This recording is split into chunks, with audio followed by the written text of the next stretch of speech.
Ya, terima kasih Anda masih bersama kami dalam program Cafe Break bersama Kapolda Metro Jaya. Ya, tadi kita menyambung perkataan Pak Lutfi ya, pendapat dari Pak Lutfi bahwa ini sangat menarik. Ternyata Betul. memang media sosial saat ini sangat berpengaruh Pak. Dalam Persatuan Indonesia ini saya mau bertanya ke Pak Mahfud lagi Pak. Bagaimana sebetulnya ya Pak, ke Bapak.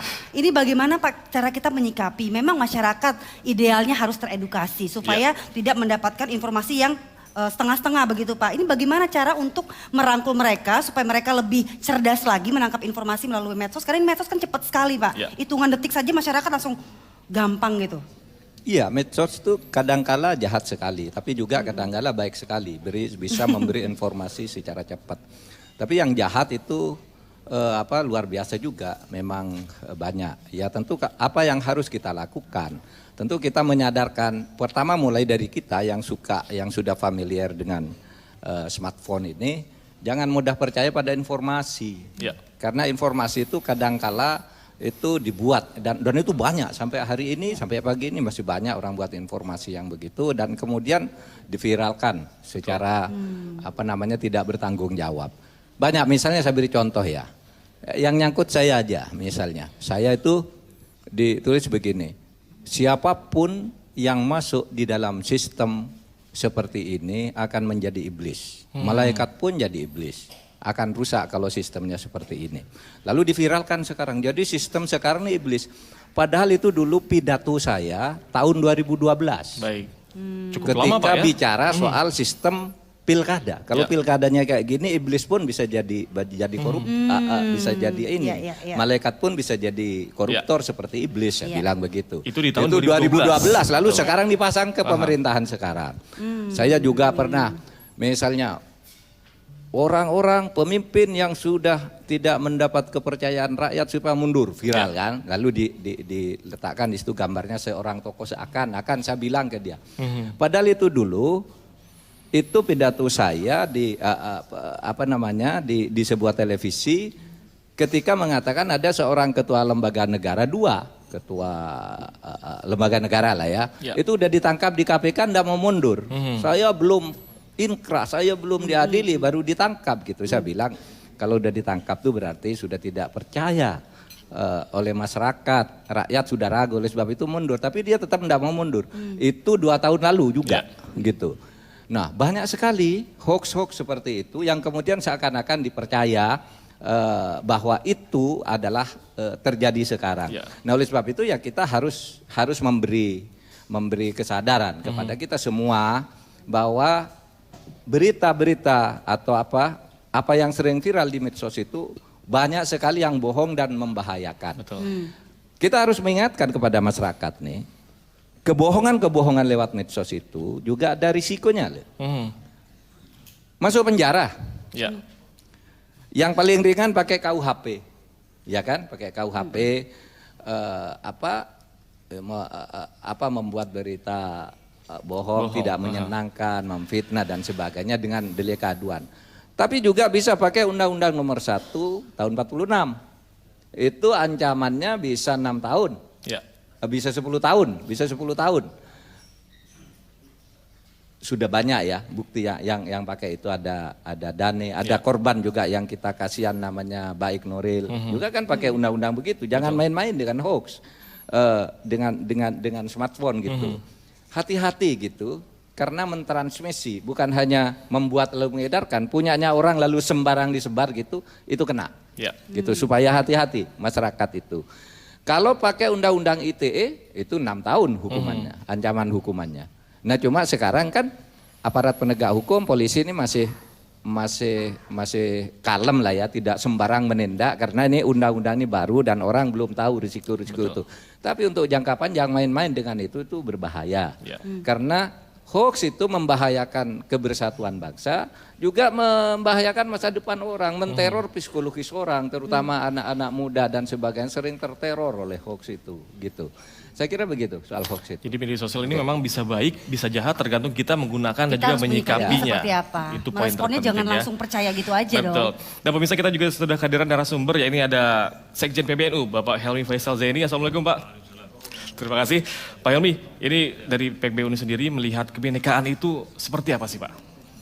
Ya, jadi kita itu sudah terlahir sebagai bangsa yang majemuk sejak awal, ya, dari zaman kerajaan, ya.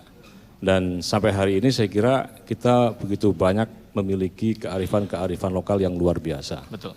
Kita memiliki suku, bahasa daerah, etnisitas, agama, ya, yang berbeda-beda, dan kita telah teruji sebagai bangsa yang besar, bangsa yang luhur, bangsa yang bisa satu dengan yang lain saling menghargai. Ya.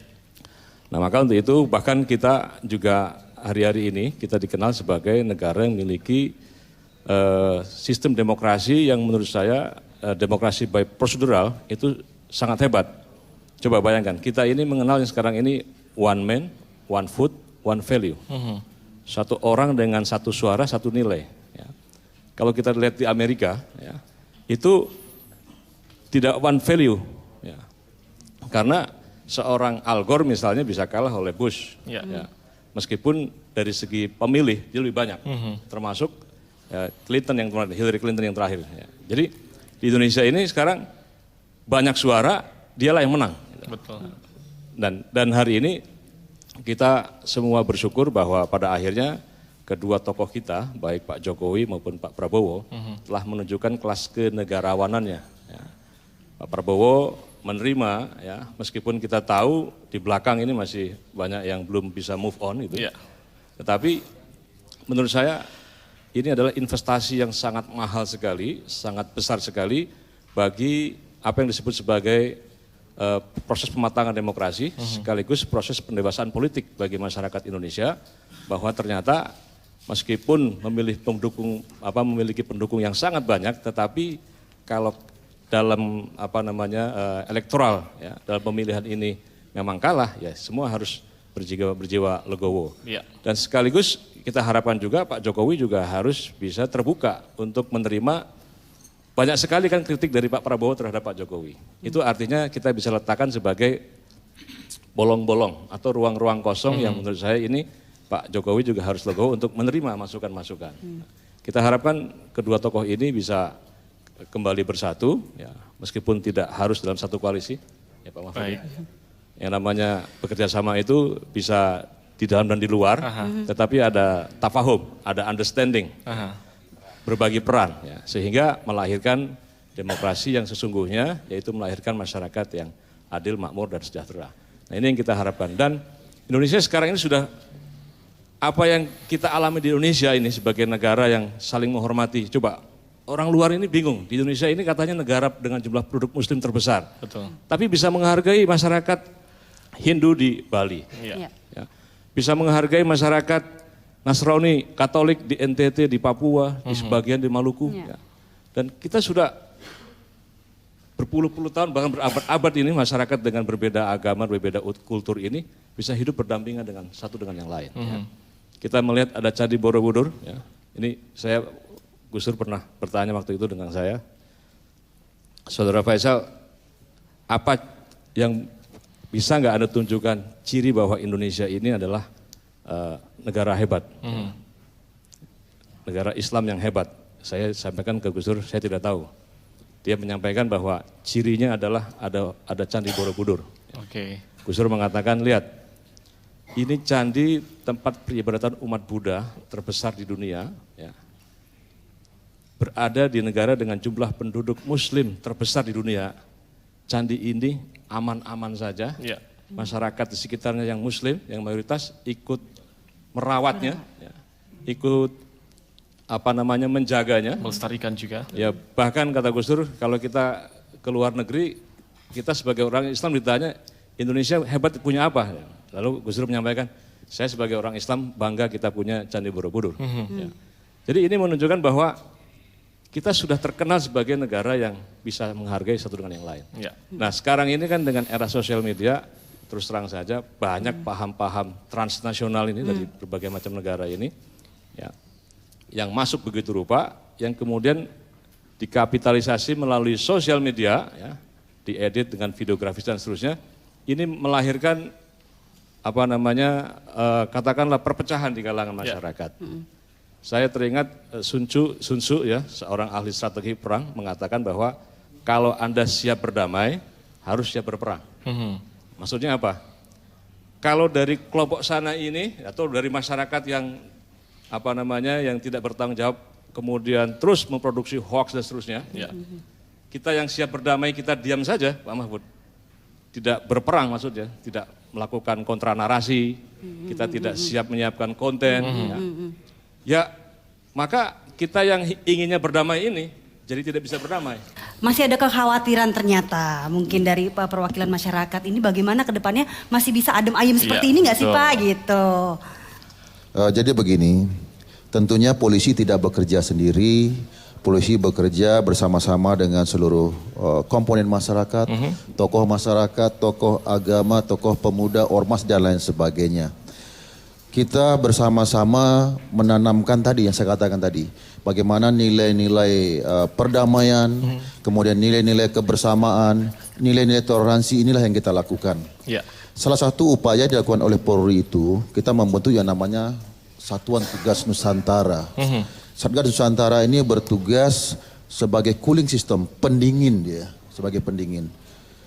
Tujuannya adalah ketika ada isu-isu yang sangat sensitif yang disampaikan, apakah itu di depan publik ataupun di depan media sosial, kita segera melakukan langkah-langkah antisipasi. Nah, caranya bagaimana? Yang pertama kita melakukan kegiatan-kegiatan deteksi dini, baik itu di masyarakat maupun di media sosial. Kalau di media sosial kita melakukan namanya cyber patrol. Ya, tadi Pak Mahfud sudah mengatakan kita sudah mengambil langkah. Memang kita bukan penegakan hukum yang pertama. Langkah pertama yang kita lakukan itu adalah dengan mengedepankan langkah-langkah yang persuasif. Ya. Penegakan hukum itu adalah ultimum remedium, langkah terakhir. Kalau diingatkan nggak mau ya kita tindak ini. Siapa saja, kita tidak melihat kepada kelompok-kelompok tertentu, orang-orang tertentu. Tapi yang kita lihat adalah hukumnya. Jadi masyarakat harus sudah bisa tenang nih ya, karena polisi juga sudah memiliki program-program untuk mengantisipasinya. Dan pemirsa, kami akan kembali usaha jeda berikut ini, tetaplah bersama kami.